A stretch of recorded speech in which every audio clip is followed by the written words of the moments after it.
El examen empieza a las 6:45. Tiene una duración de 50 minutos.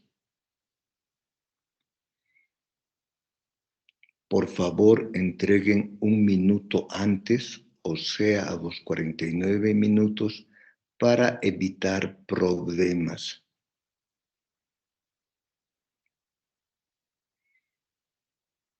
El examen consta de 50 preguntas de selección múltiple. La respuesta sobresale de alguna manera. Esta vez, por instrucción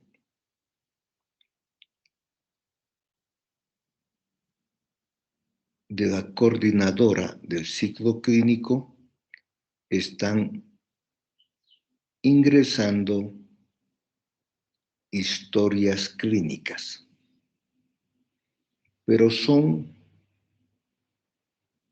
de fácil resolución. Lean con calma, comprendan la pregunta y respondan. Las historias clínicas también tienen respuesta de selección múltiple. Entonces, por favor, que no exista rezagados.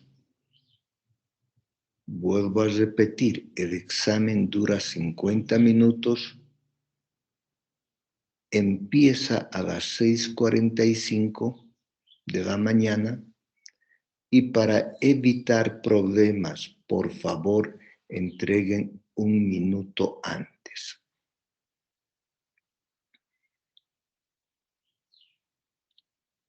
Otra cosa que me olvidaba mencionar es que el temario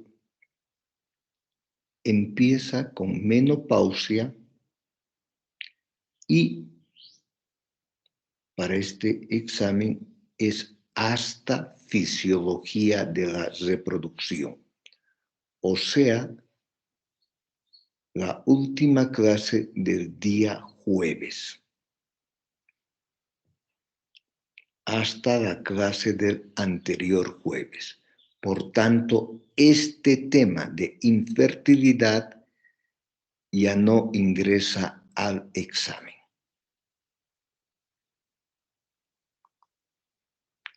Definición de infertilidad. Es la incapacidad de la pareja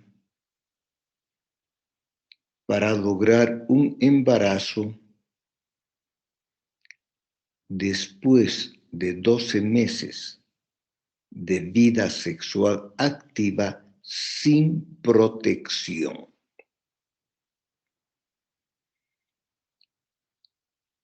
Pero si la pareja es mayor de 35 años, infertilidad es la incapacidad de no lograr un embarazo después de 6 meses de vida sexual activa sin protección.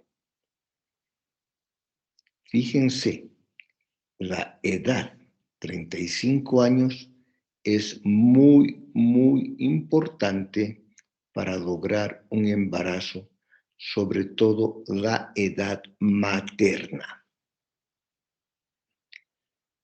Fecundidad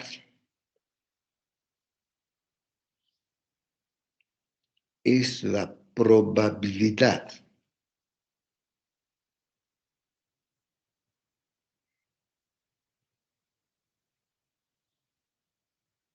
de llegar a tener un descendiente en un solo ciclo menstrual. Fecundabilidad es la probabilidad de lograr un embarazo en un solo ciclo menstrual. La tasa de fecundabilidad o la probabilidad de la fecundabilidad es de un 25%. Lograr un embarazo. Pero una vez logrado el embarazo, podría ocurrir algunos fenómenos, por ejemplo, un aborto, un óbito fetal,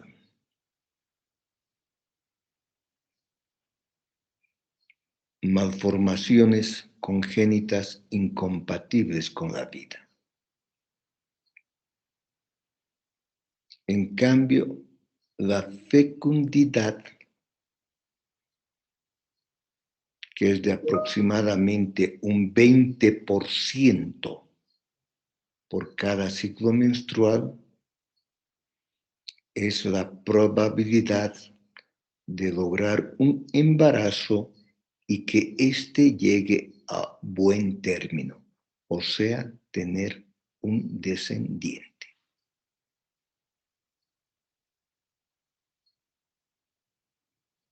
Generalidades.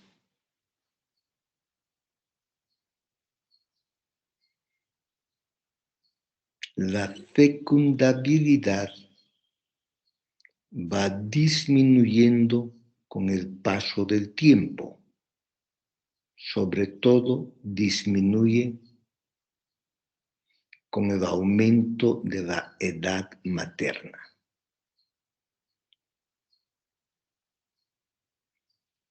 Las consultas por infertilidad han ido aumentando progresivamente cada año debido a que las parejas, por motivos sobre todo de trabajo, han ido postergando la maternidad.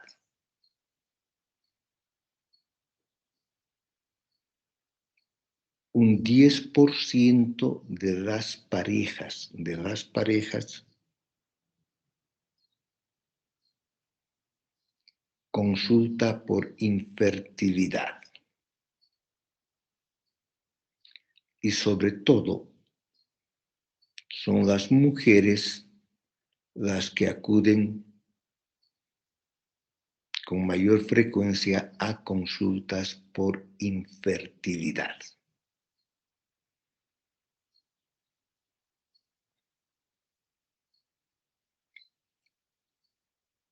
Un 80 a 90% de las parejas va a lograr un embarazo espontáneo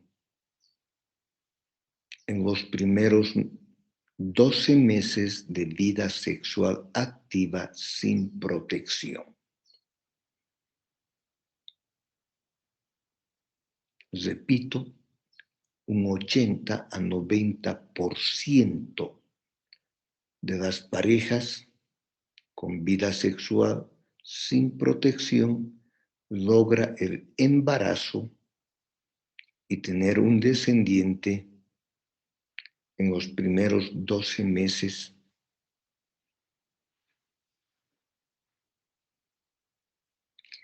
Causas de la infertilidad.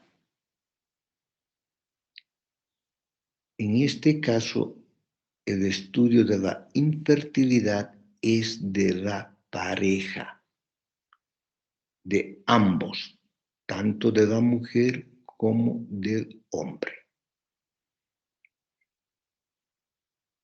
Es el estudio de la pareja infértil. Entonces, entre las causas de la infertilidad están tanto el factor masculino como el factor femenino. se considera que un 30% de las parejas infértiles se debe a causa masculina. Un 40% es de causa femenina. O sea, el problema en este caso está en la mujer. Un 20% de los casos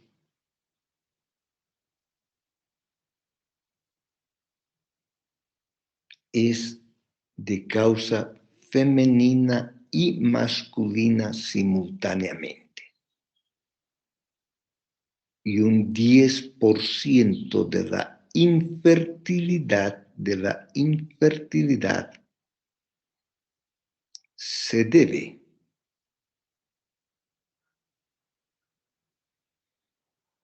a lo que se llama infertilidad inexplicable o idiopática. A pesar de todo el conocimiento adquirido hasta ahora, de toda la tecnología que se utiliza, se observan que hay parejas completamente normales desde el punto de vista reproductivo y no logran el embarazo. A esto se denomina infertilidad inexplicable o idiopática. Entonces, entre las causas de infertilidad está el factor masculino, repito, corresponde a un 30%, el factor, ya en la mujer, el factor tubárico, uterino, peritoneal,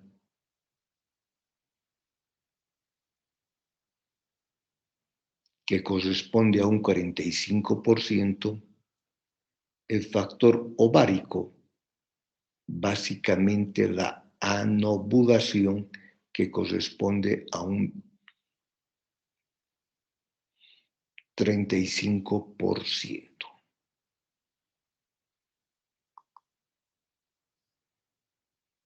El factor cervical, que corresponde aproximadamente a un 10%, y como habíamos dicho, la infertilidad inexplicable a un 10%. Ahora vamos a ver las causas femeninas de infertilidad.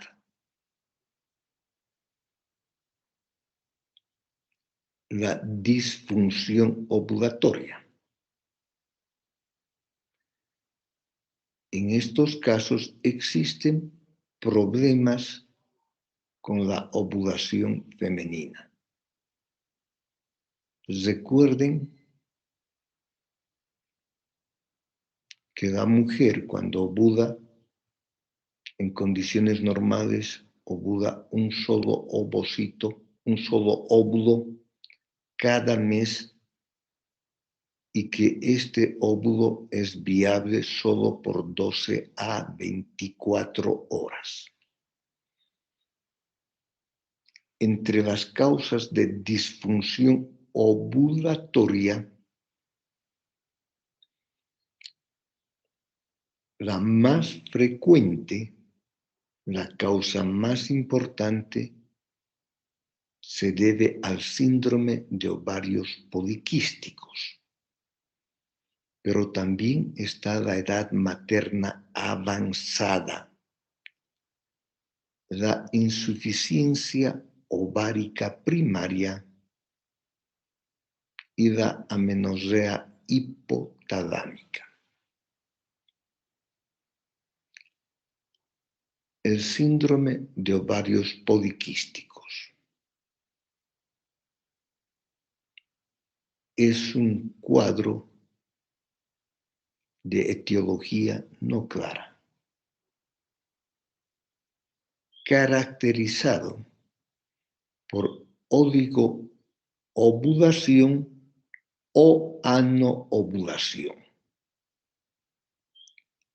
Oligoovulación significa que ocasionalmente llega a ovular, o sea, ovula en pocos ciclos si tomamos en cuenta un año. En cambio, en la anovulación, como su nombre indica, no existe ovulación. En estos casos, la característica principal es la elevación de la LH, de la hormona luteinizante. Y también existe una hiperinsulinemia, sobre todo en mujeres con obesidad. La elevación de la LH y la hiperinsulinemia van a hacer que se produzca un hiperandrogenismo que tiene manifestaciones clínicas y de laboratorio. Entre las manifestaciones clínicas están el hirsutismo, el acné,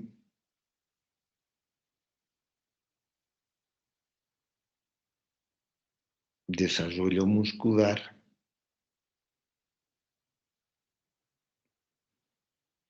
y por laboratorio existe una elevación de la testosterona. La edad materna avanzada. Ya hemos visto cómo disminuye considerablemente el número de folículos en la mujer. El mayor número de folículos, 6 a 7 millones, es durante la vida intrauterina, a las 16 a 20 semanas. Ya en la menopausia disminuye a menos de 1000 folículos.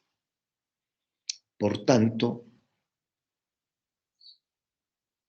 a medida que avanza la edad materna, disminuye considerablemente el número de folículos y al mismo tiempo disminuye la calidad de estos folículos, sobre todo de los ovocitos. Por tanto, hay una disminución en la cantidad y en la calidad con el transcurso del tiempo. Otra causa es la insuficiencia ovárica primaria. Esto se manifiesta cuando la menopausia aparece antes de los 40 años. Se va a manifestar clínicamente, lógicamente primero por amenorrea,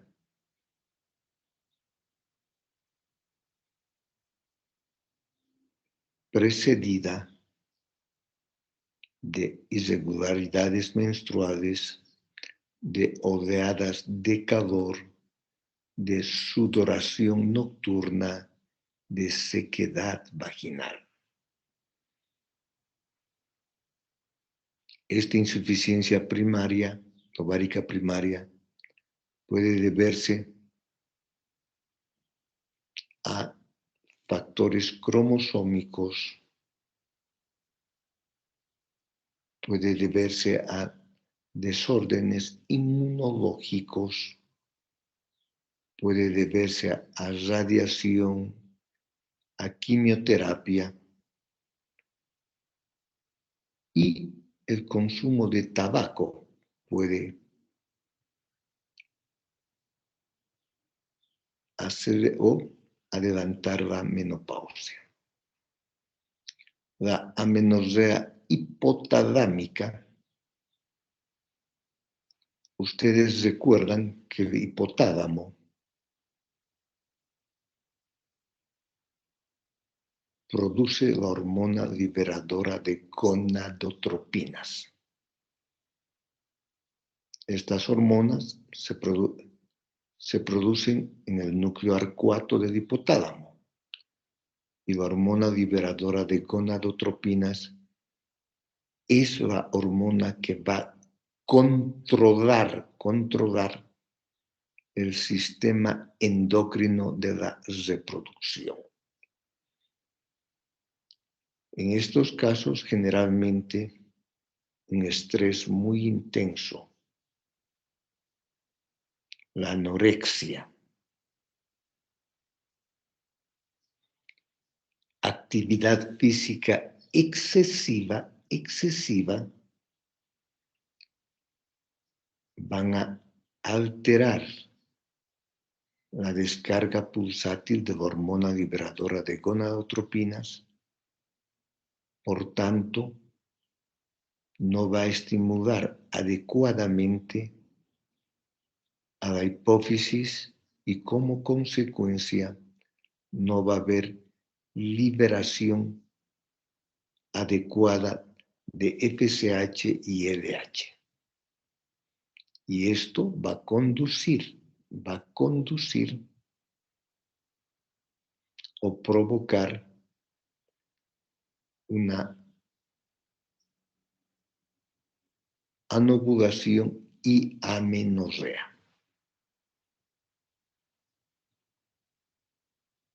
Otra de las causas femeninas de infertilidad son las lesiones tubáricas, las adherencias pélvicas y, lógicamente, la endometriosis. Y si ustedes recuerdan, la endometriosis era un cuadro clínico muy especial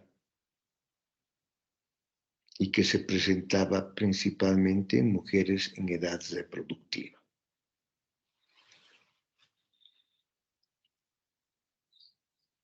Las lesiones tubáricas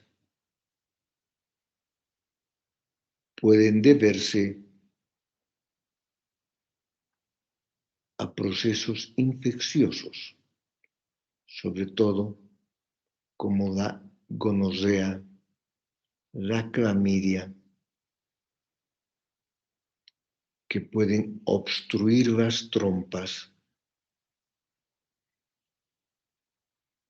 y, en algunas ocasiones, si no hay una obstrucción tubaria, pueden dañar los cilios del endosalpinx, que son muy importantes para transportar la morda o blastocisto desde la porción ampular tubaria hacia la cavidad uterina. Si existiera daño de los cilios del endosalpinx, lo más probable es que se produzca un embarazo ectópico. Lógicamente, las ligaduras de trompas y, cuando las trompas están dañadas, van a interferir o evitar que los espermios se pongan en contacto con el óvulo. De la misma forma, las adherencias pélvicas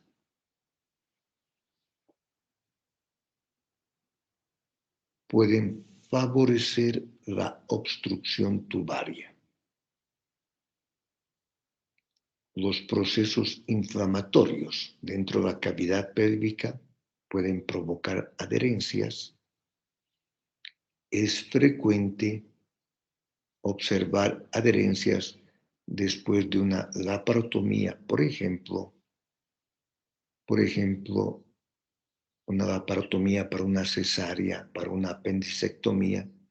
Es frecuente observar la presencia de adherencias y estas adherencias pueden provocar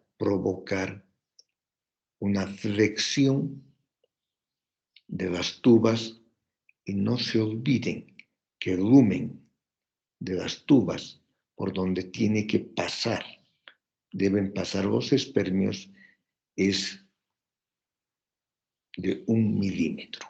Por tanto, al flexionarlo, fácilmente van a obstruir el lumen.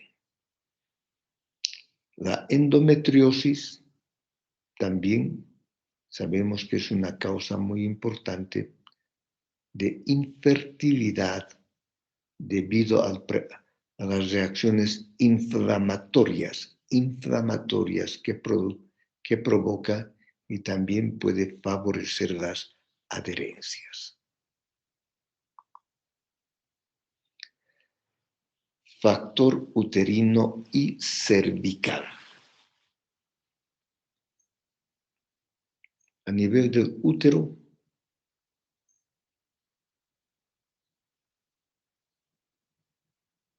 puede haber miomas submucosos,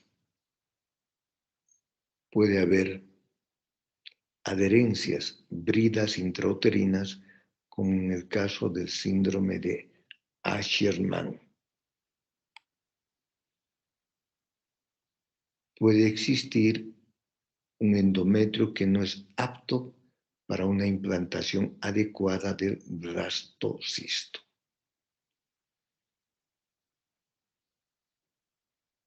Y también puede existir la presencia de pólipos endometriales. Y a nivel cervical puede existir una estenosis del canal endocervical, puede existir un proceso infeccioso endocervical y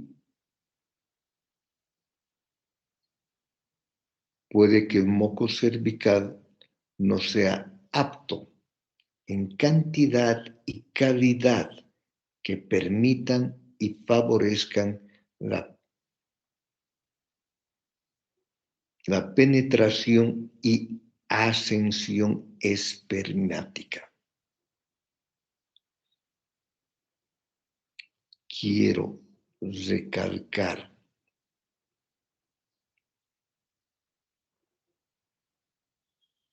que las causas más importantes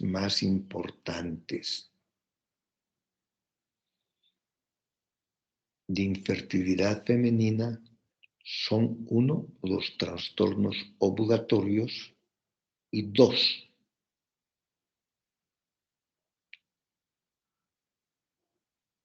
las obstrucciones o alteraciones tubarias. Son las causas más importantes.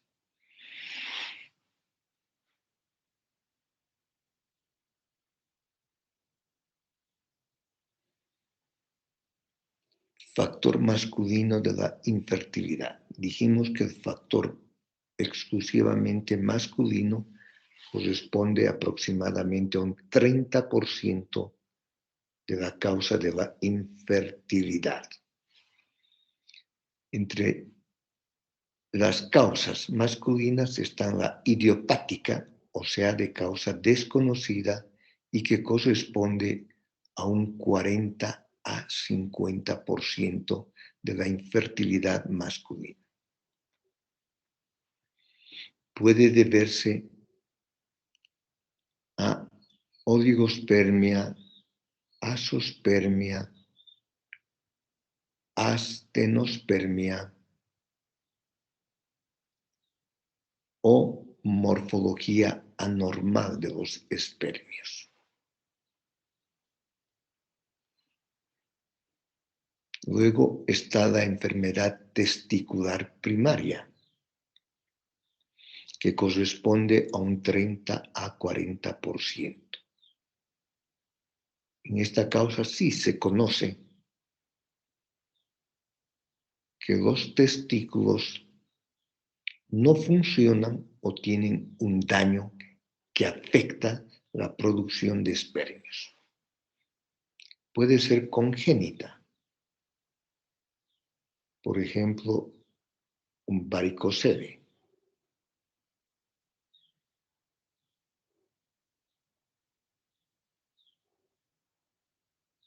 Un síndrome de Klinefelter que implicaría anomalías cromosómicas.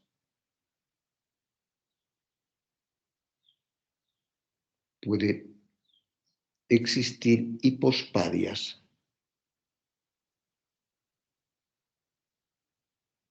En cambio, en la adquirida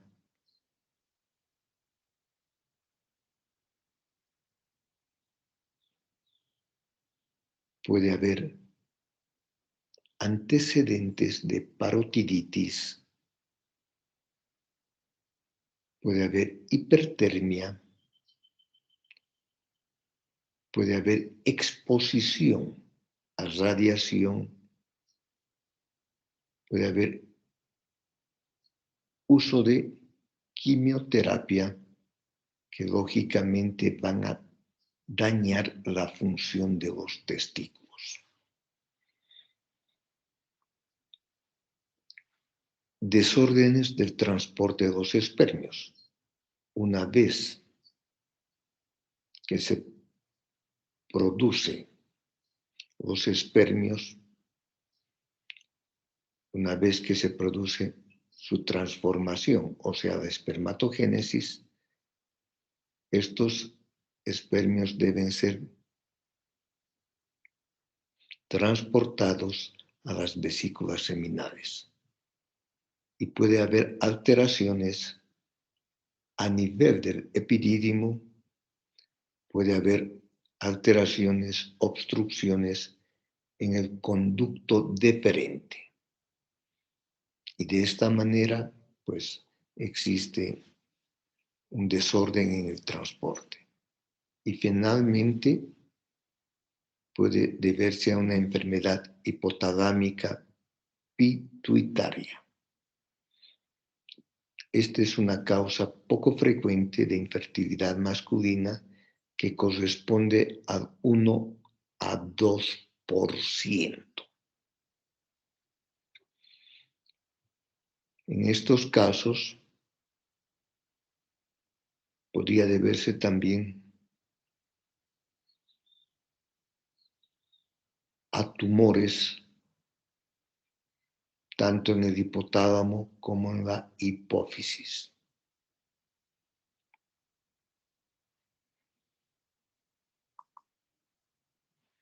Evaluación.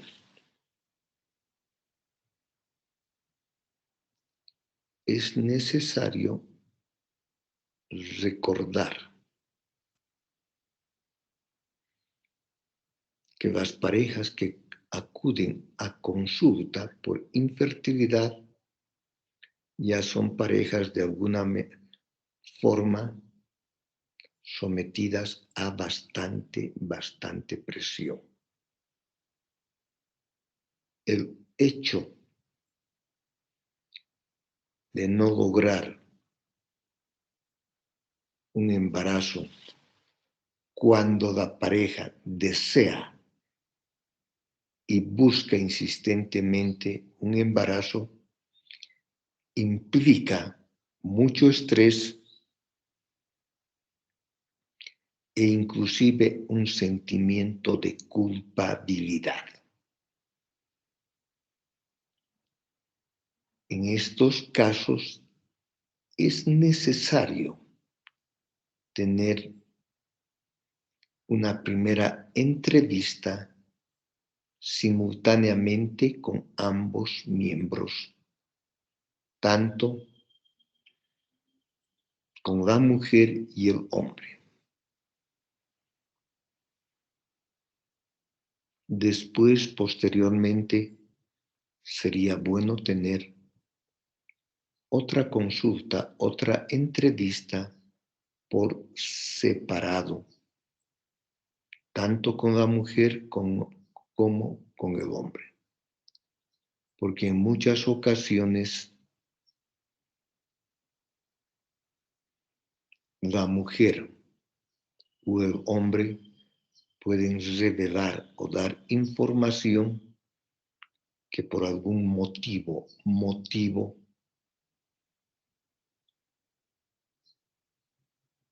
no quería que su pareja se enterara. Por ejemplo, en una mujer que años previos o años antes de su matrimonio tuvo por algún motivo un aborto provocado y que podría haber causado sinequias, adherencias intrauterinas, el síndrome de Asherman, o haber tenido enfermedades de transmisión sexual como gonorrea, clamidia. Por tanto, repito, es prudente una primera entrevista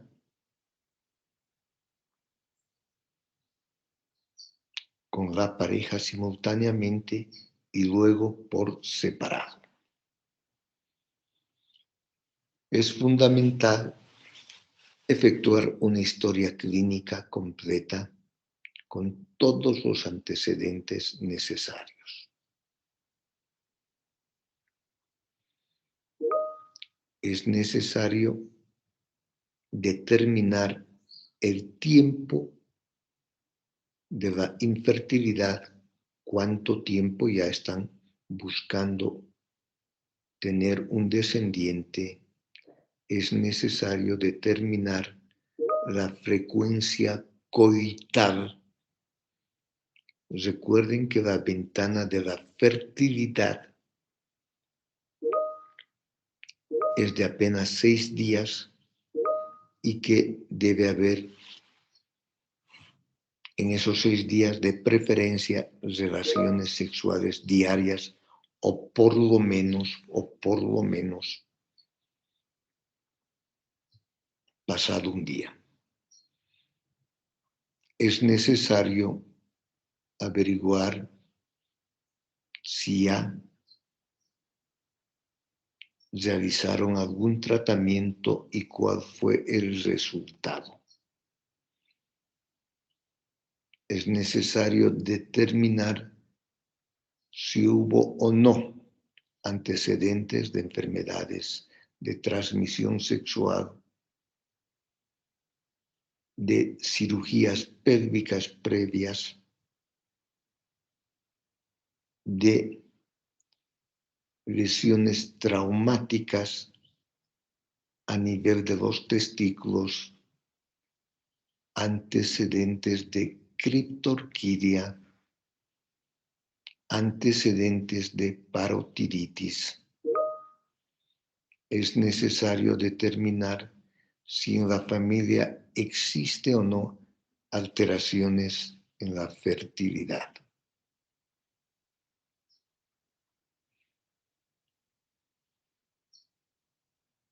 El examen físico nos va a permitir determinar las características de ambos miembros. En la mujer es importante determinar el índice de masa corporal, ya sea para un exceso de peso o falta de peso. Nos va a poder determinar si existen o no datos de patología tiroidea. Por ejemplo, un hipertiroidismo, taquicardia, intolerancia al calor, exoftalmos y todo lo que ustedes saben. es necesario también determinar si existe o no manifestaciones de hiperprolactinemia como secreción láctea por los pezones, cefalea, alteraciones visuales. Es necesario observar si existe o no manifestaciones de hiperandrogenismo como hirsutismo, acné, voz gruesa, hábito corporal masculino, calvicie con patrón masculino. Es necesario descartar otras endocrinopatías. En el examen del laboratorio se va a ir enfocando de acuerdo a los hallazgos de la historia clínica. Vamos a solicitar FSH, tiroxina libre para determinar la función tiroidea. Vamos a solicitar niveles de prolactina para descartar una hiperprolactinemia. Vamos a solicitar testosterona, sulfato de hidroepiandrosterona y 17-hidroxiprogesterona para descartar un hiperandrogenismo. Luego es necesario determinar la función ovulatoria. Se puede hacer con esos kits de LH, que son como las pruebas de embarazo, que normalmente 36 horas antes de la ovulación se presenta un pico de LH y que sabemos es el que va a gatillar o desencadenar la ovulación. Pero lo mejor es una dosificación de progesterona en la parte media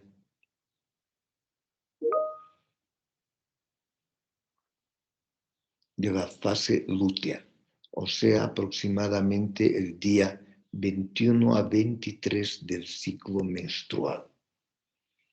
Valores mayores a 3 nanogramos por mililitro indican que la paciente ovula.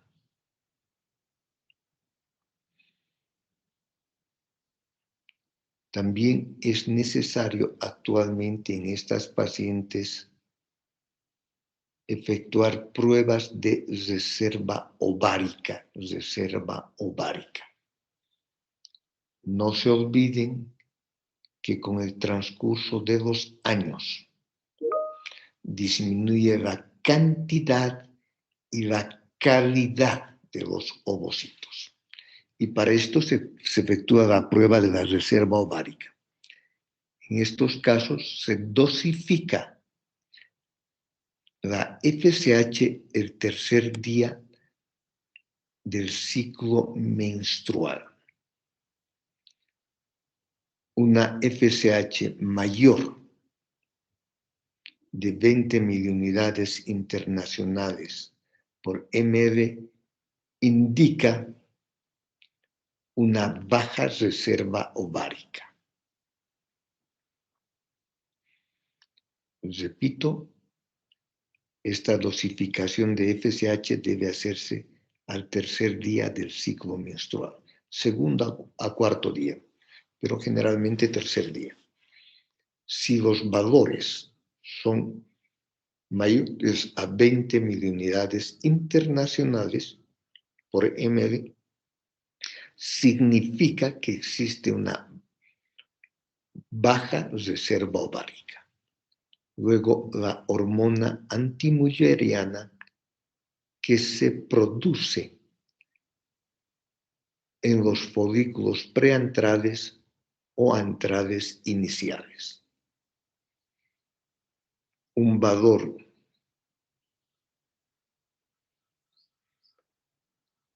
igual o mayor a 1 nanogramo por ml significa que también existe una baja reserva ovárica, prácticamente un agotamiento folicular de esos ovarios. La dosificación de la hormona antimulleriana que se produce, repito, en los folículos preantrales o folículos antrales iniciales se puede hacer cualquier día del ciclo menstrual.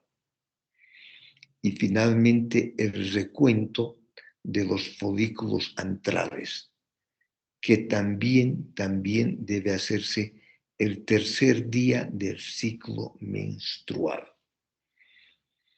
Son pequeños folículos que sí, que se hace mediante ecografía transvaginal. Si se observa que el ovario tiene 4 a 10 pequeños folículos preantrales o antrales, implica datos de buena reserva. Si es menor a 4, implica baja reserva. Cuando existe una baja reserva ovárica, probablemente la fertilización in vitro y todas las técnicas de reproducción asistida no van a tener resultado favorable o adecuado, y en este caso se sugiere a la paciente buscar donadora de ovocitos. Lógicamente, esto implica que no va a ser una madre genética, porque se está buscando ovocitos. Por tanto, actualmente, antes de realizar una fertilización in vitro, es fundamental determinar en qué estado se encuentra la reserva ovárica. Muy bien, vamos a terminar a este nivel. Por favor, si alguien tiene alguna pregunta o alguna duda, puede hacerlo en este momento.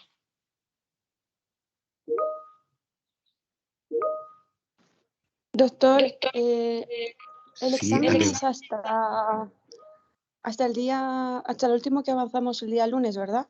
¿O también abarca esto? No. La última clase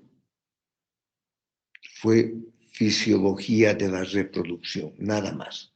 No entra este tema, que es infertilidad. Vale, está bien, gracias. Sí, fisiología de la reproducción, que fue un temita bastante corto, ¿recuerdan? Sí, doc. Incluye eso. Y el tema de hoy día ya no ingresa al examen. Está bien, gracias, doc. No hay por qué. ¿Alguna otra consulta, aclaración? Si no hay más preguntas, por Doutor, favor. o uso de anticonceptivos interfere en la reserva de los folículos? No, de ninguna manera. Una vez que se suspenden, no interfieren. Recuerden que cuando hablábamos sobre la menopausia, la edad de la menopausia, no interfería ni la condición socioeconómica, ni el estado cultural, ni la raza, absolutamente nada, ni el número de hijos, ni el número ni el uso de anticonceptivos hormonales. No interfiere. No interfiere. ¿Alguna otra pregunta?